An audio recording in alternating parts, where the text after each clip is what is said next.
আলহামদুলিল্লাহ আলহামদুলিল্লাহ এই মাসে আমার অনেকগুলো কবুতরের বাচ্চা হয়েছে। 14টা হয়েছিল, এখানে কিন্তু 11টা বাচ্চা আছে।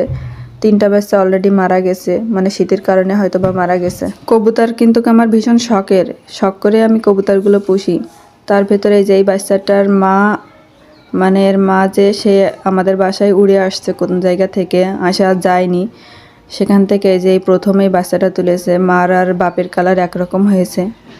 ওর মা হচ্ছে লাল কালারের দেখতে, এই কারণে ওর গার কালার একটু মায়ের মতো পেয়েছে আর একটু বাপের মতন পেয়েছে। আচ্ছা, প্রথমেই বলি এই বাচ্চাগুলোকে কিন্তু আমি আজ 2 দিন ধরে আলাদা করে রেখে দিয়েছি, দিয়ে আমি নিজেই ওদেরকে হ্যান্ড ফিডিং করাচ্ছি। এই প্রথম আমি মা বাবার কাছ থেকে বাচ্চাগুলোকে আলাদা করে তারপরে হ্যান্ড ফিডিং করাচ্ছি। দেখতেছি বাচ্চাগুলো এইভাবে করলে কিভাবে ভালো থাকে। আল্লাহর রহমতে অনেক বছর ধরে আমি কবুতর পুষতেছি, কিন্তু কখনো কোনো কবুতরের অসুখ বিসুখ হয় নাই। এদেরকে যে খাবারগুলো খাওয়ানো হয় সেটা হচ্ছে নারিশ কোম্পানির যে ফিডটা আছে, ওই ফিডটাই আমি এদেরকে দিচ্ছি। এটা বোতলের ভিতরে রেখে তারপরে পানি দিয়ে ভালোভাবে ঝাঁকায়ে তারপর এদেরকে খাওয়াতে হচ্ছে।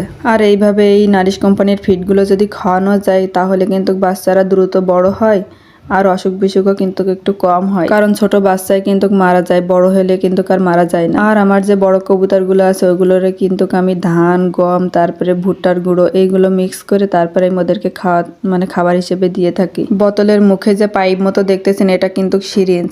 আমাদের যে টিকা দেওয়া হয় না বাচ্চাদের, তারপরে আপনার ছোট ছোট যে সিরিঞ্জগুলো পাওয়া যায়, ওই সিরিঞ্জটা আমি মুখ কেটে নিয়েছি, নিয়ে তারপরে আমি বোতলের মুটকি কেটে তারপরে আমি ওর ভিতরে ঢুকাই দিয়েছি, দিয়ে তাই বোতলের ভিতরে এইভাবে খাওয়াচ্ছি আমি। যাদের বাসায় কবুতর আছে তারা কিন্তু আমার মতো করে বাচ্চাদেরকে এইভাবে খাওয়াতে পারেন। এতে কিন্তু মায়েরও কষ্ট একটু কম হয়, মারা দ্রুত ডিম পাড়ে। আমরা নিজেরা যদি এইভাবে খাওয়াতে পারি তাহলে তো খুব ভালো হয়, মা বাবার কষ্ট একটু কম হয়। আর বাচ্চার দিক থেকেও কিন্তু অনেক ভালো, বাচ্চা দ্রুত বড় হয়। আর আমাদের যে খুব বেশি কষ্ট হয় তা কিন্তু না। আমি সকালে একবার খাওয়াই আর একবার সন্ধ্যার সময় খাওয়াই, এই 2বার খাওয়ালেই ওদের হয়ে যায়। ফিডটা যদি ভালোভাবে গলে পানির সাথে মিশে যায় তাহলে কিন্তু খাওয়াতে একটা বাচ্চার 4-5 সেকেন্ডের ভিতরে খাওয়ানো হয়ে যায়। আর আমি অনেক ভিডিওতে দেখেছি বাচ্চা যদি পোষ মানাতে চান তাহলে এইভাবে খাওয়ালে নাকি পোষ মানে। আপনারা হয়তো দেখতে পারতেছেন কিভাবে ওর পেটের ভিতরে খাবারগুলো ঢুকতেছে। কবুতর কিন্তু আমার ভীষণ শখের, আমি অনেক শখ করে এদেরকে পুষি। এদের ডাক, এদের বেড়ানো, তারপরে এদের চলা সবকিছুই আমার ভালো লাগে। আচ্ছা, আপনাদের জানা থাকলে বলেন তো আপনাদের জেলায় কবুতরের বাচ্চা কত করে আপনারা কিনে আনেন এরকম ছোটটা খাওয়ার জন্য?